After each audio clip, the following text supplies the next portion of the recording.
Before I start getting ready to plant the barley in the spring, I watch the geese. And when the geese come in, that's an indication that it's time to really get fired up and get your equipment ready, because spring is coming.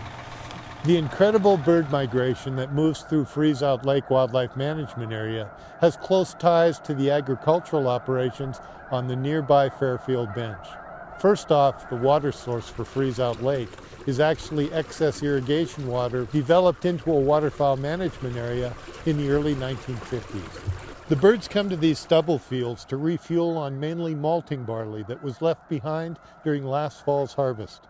And it's a valuable crop, some of the finest malting barley in the world.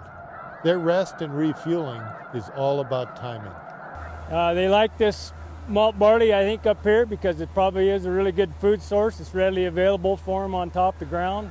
Kind of helps us cleaning up some of that stuff. When the birds come and they've landed on my fields, there are people that would look at it and say, there's a big impact there.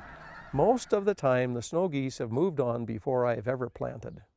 Sometimes I will lose some grain at harvest from either the wind shelling it out or the combine knocks some of it out right at the front here when I'm harvesting, and they will even find more grain that's still left here. They'll just cover the fields. And it just gives me a warm feeling to see those snow geese every year. In late fall and after harvest, the birds will be back through Freezout to rest and refuel on their way south.